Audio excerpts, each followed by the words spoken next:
CET Hindi high school की इस YouTube channel में आप सभी बच्चों का स्वागत है। कक्षा 12 पाठ 1 सूचकांक, जिसका पहला भाग हमने पिछली बार सीखा था। आज हम पढ़ने जा रहे हैं भाग 2, जहां पर हमें ये सीखना है कि अगर अचल आधार की विधि से हमें सूचकांक दिया गया है तो उसका परिवर्तन हमें करना है परंपरित आधार में, और अगर परंपरित आधार की विधि से सूचकांक दिया गया है तो उसका परिवर्तन हमें करना है अचल आधार में। जहां पर पहली विधि का नाम है अचल आधार के सूचकांक का परंपरित आधार के सूचकांक में परिवर्तन। तो इसका सूत्र बनेगा परंपरित आधार का सूचकांक बराबर चालू वर्ष का अचल आधार का सूचकांक भाग में गत वर्ष का अचल आधार का सूचकांक गुणा 100। यहां आपको यह चीज याद रखनी है कि यदि आधार वर्ष का उल्लेख न किया गया हो तो प्रथम वर्ष के लिए परंपरित आधार का सूचकांक 100 लेना है, और यदि आधार वर्ष का उल्लेख किया गया हो तो प्रथम वर्ष के अचल आधार के सूचकांक को ही परंपरित आधार के सूचकांक के रूप में हम लेंगे। दूसरा है परंपरित आधार के सूचकांक का अचल आधार के सूचकांक में परिवर्तन। तो इसका सूत्र बनेगा अचल आधार का सूचकांक बराबर चालू वर्ष का परंपरित आधार का सूचकांक गुणा गत वर्ष का अचल आधार का सूचकांक, और भाग में रखना है हमें 100। यहां आपको यह याद रखना है कि आधार वर्ष दिया हुआ हो या न दिया गया हो, प्रथम वर्ष का परंपरित आधार का सूचकांक ही प्रथम वर्ष का अचल आधार का सूचकांक होगा। अब देखेंगे उसके सवाल। स्वाध्याय 1.2, उसमें सबसे पहले हम सीखेंगे सवाल नंबर 2, जहां सूचना है कि वर्ष 2007-2008 को आधार वर्ष लेकर निम्न दिए यंत्र सामग्री के थोक मूल्य के अचल आधार के सूचकांक से परंपरित सूचकांक की गणना कीजिए। जहां हमें वर्ष दिए गए हैं, यंत्र सामग्री का सूचकांक है, और उस पर से हमें परंपरित आधार के सूचकांक की गणना करनी है। तो जो चीज हमें दी गई है, यानी कि जो सूचकांक हमें दिया गया है, वो अचल आधार का सूचकांक होगा। तो सबसे पहला कॉलम हमने वर्ष लिख लिया, दूसरा कॉलम है यंत्र सामग्री का सूचकांक। अब तीसरे कॉलम में हमें परंपरित आधार के सूचकांक की गणना करनी है, जिसका सूत्र है चालू वर्ष का अचल आधार का सूचकांक भाग में गत वर्ष का अचल आधार का सूचकांक और गुणा 100। टिप्पणी में हमने लिखा था कि यदि आधार वर्ष दिया गया है तो प्रथम वर्ष का अचल आधार का सूचकांक ही प्रथम वर्ष का परंपरित आधार का सूचकांक होगा। इसलिए यहां पर पहले वर्ष में हमें कोई गणना नहीं करनी। अब दूसरे वर्ष में, यानी कि वर्ष 2009-10 में चालू वर्ष का अचल आधार का सूचकांक होगा 118। भाग में हमें रखना है गत वर्ष का अचल आधार का सूचकांक जो है 117.4, और उसको हम गुणा करेंगे 100 से, तो हमारा जवाब आएगा 100.51। वर्ष 2010-11 में चालू वर्ष का अचल आधार का सूचकांक होगा 121.3। भाग में गत वर्ष का अचल आधार का सूचकांक होगा 118, गुणा करना है हमें 100 से, तो जवाब मिलेगा 102.80। वर्ष 2011-12 में चालू वर्ष का अचल आधार का सूचकांक होगा 125.1। भाग में गत वर्ष का सूचकांक 121.3 और गुणा करना है हमें 100 से, तो हमें जवाब मिलेगा 103.13। वर्ष 2012-13 में चालू वर्ष का अचल आधार का सूचकांक होगा 128.4, भाग में गत वर्ष का अचल आधार का सूचकांक होगा 125.1 और गुणा करना है हमें 100 से, तो जवाब हमें मिलेगा 102.64। वर्ष 2013-14 में चालू वर्ष का अचल आधार का सूचकांक होगा 131.6, भाग में गत वर्ष का अचल आधार का सूचकांक होगा 128.4, गुणा करेंगे उसको 100 से, तो हमें जवाब मिलेगा 102.49। वर्ष 2014-15 में चालू वर्ष का अचल आधार का सूचकांक होगा 134.6, भाग में गत वर्ष का अचल आधार का सूचकांक होगा 131.6, गुणा करेंगे 100 से, तो हमें जवाब मिलेगा 102.28। तो यह है अचल आधार को परम्परित में परिवर्तन करने की विधि। याद हमें यह रखना है कि 2007-8 आधार वर्ष दिया गया है, इसलिए प्रथम वर्ष का जो अचल आधार का सूचकांक है वो ही प्रथम वर्ष का परंपरित आधार का सूचकांक बन जाएगा। अब जाते हैं सवाल नंबर 3 पर। सूचना है कि जनवरी मास से अक्टूबर मास तक के भोजन का अचल आधार द्वारा सूचकांक निम्नानुसार है। उस पर से परंपरित आधार के सूचकांक की गणना कीजिए। जहां हमें मास भोजन का सूचकांक दिया गया है, मास में जनवरी से लेकर अक्टूबर, और भोजन के सूचकांक यानी अचल आधार के सूचकांक, इनको हमें परिवर्तन करना है परंपरित आधार के सूचकांक में। यानी तीसरे कॉलम में हम सूत्र को लिखेंगे। सूत्र होगा परंपरित आधार का सूचकांक बराबर चालू वर्ष का अचल आधार का सूचकांक भाग में गत वर्ष का अचल आधार का सूचकांक गुणा 100। अब जनवरी में भोजन का सूचकांक दिया गया है हमें 271, तो उसको हमें परंपरित आधार के सूचकांक में परिवर्तन करना है। हमने एक नोंद लिखी थी, टिप्पणी लिखी थी कि यदि सवाल के अंदर आपको आधार वर्ष न दिया गया हो तो प्रथम वर्ष का सूचकांक हमें कितना लेना है, 100। यानी यहां पर कोई गणना नहीं करनी है, आधार वर्ष नहीं दिया गया, इसलिए प्रथम वर्ष में हम रख देंगे 100। फरवरी महीने में भोजन का सूचकांक दिया गया है 270, यानी चालू वर्ष का या चालू मास का अचल आधार का सूचकांक है 270 बटे में गत वर्ष का अचल आधार का सूचकांक होगा 271, उसको करेंगे 100 से हम गुणा, तो जवाब आएगा 99.63। मार्च महीने में चालू वर्ष का अचल आधार का सूचकांक है 268, भाग में गत वर्ष का 270, गुणा करेंगे हम 100 से, जवाब आएगा 99.26।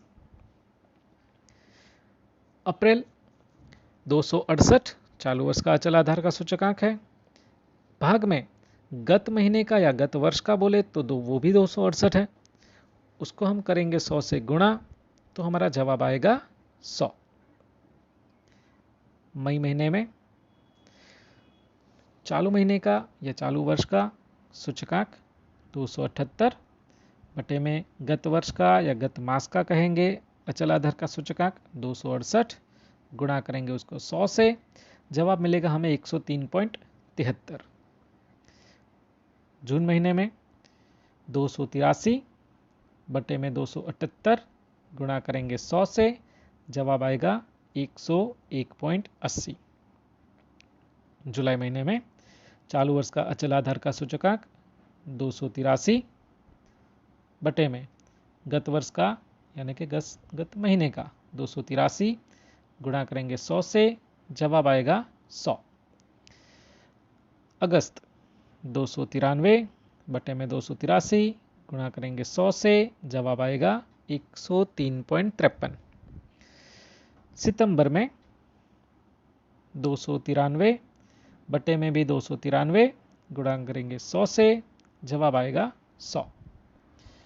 अक्टूबर महीने में 299, बटे में 293, गुणा करेंगे 100 से, जवाब आएगा 102.05।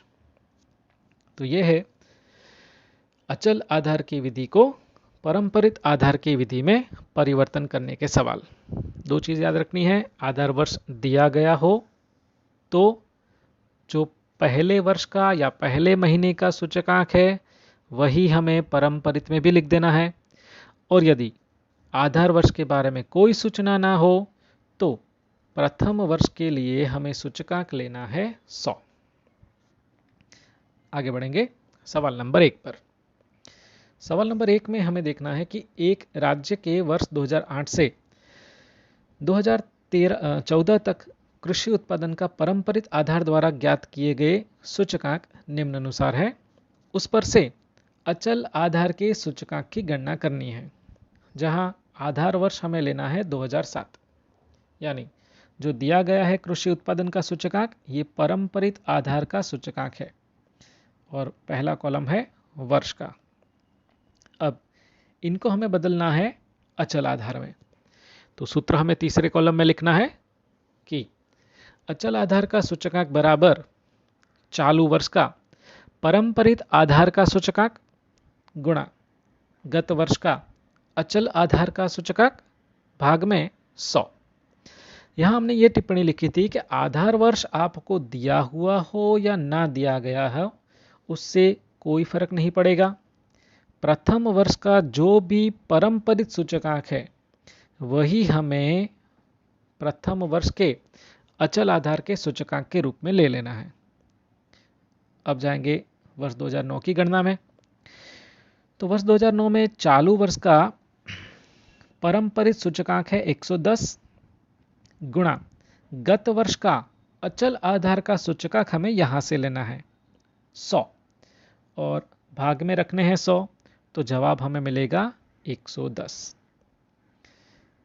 वर्ष 2010 की गणना के लिए चालू वर्ष का परंपरित आधार का सूचकांक है 95 गुणा गत वर्ष का अचल आधार का सूचकांक हमें लेना है 110, भाग में रखने हैं 100, जवाब आएगा 104.5। वर्ष 2011 में चालू वर्ष का परंपरित आधार का सूचकांक है 108 गुणा गत वर्ष का अचल आधार का सूचकांक होगा 104.5, उसको हम 100 से भाग देंगे तो जवाब आएगा 112.86। वर्ष 2012 में चालू वर्ष का परंपरित आधार का सूचकांक होगा 120 गुणा गत वर्ष का अचल आधार का सूचकांक होगा 112.86, भाग देंगे उसको 100 से तो जवाब आएगा 135.43। वर्ष 2013 में चालू वर्ष का परंपरित आधार का सूचकांक है 106 गुणा गत वर्ष का अचल आधार का सूचकांक हो जाएगा 135.43, भाग में रखेंगे हम 100, जवाब आएगा 143.56।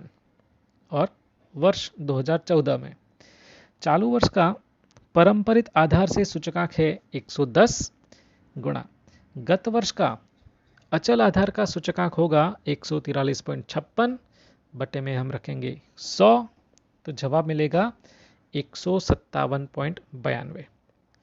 यहाँ इस विधि में आपको ये याद रखना है कि ये जो आपका आंसर आता रहेगा वो आपको यहाँ दूसरे वर्ष में उपयोग में लेना होगा। ये जो 110 आया था उसको अगले वर्ष में हमने ले लिया, तो इस विधि में हमें ये ध्यान रखना है कि जो आंसर था पिछले वर्ष का जो आंसर है वो अगले वर्ष के लिए गुणा में रकम में लेना है। आगे बढ़ते हैं सवाल नंबर 4। सूचना में लिखा है कि वर्ष 2010 से वर्ष 2015 तक के किसी एक प्रकार के स्कूटर की बिक्री के परंपरित आधार के सूचकांक निम्नानुसार है। उस पर से अचल आधार के सूचकांक की गणना कीजिए। तो पहला कॉलम दिया गया है वर्ष, दूसरा कॉलम स्कूटर की बिक्री के सूचकांक। इस पर से हमें अचल आधार की विधि से सूचकांक की गणना करनी है। तो तीसरे कॉलम में हम सूत्र लिखेंगे, अचल आधार का सूचकांक बराबर चालू वर्ष का परंपरित आधार का सूचकांक गुणा गत वर्ष का अचल आधार का सूचकांक, भाग में रखना है 100। पहले वर्ष यानी वर्ष 2010 की बात करें तो प्रथम वर्ष का जो सूचकांक है वही हमें यहां लिखना है, जो हमें सूचना में लिखा था पहले, वो याद रखना है। आधार वर्ष से कोई लेना देना नहीं है। वर्ष 2011 में चालू वर्ष का परंपरित आधार से सूचकांक होगा 112 गुणा गत वर्ष का अचल आधार का सूचकांक बनेगा 110, भाग में रखेंगे हम 100, जवाब आएगा 123.2।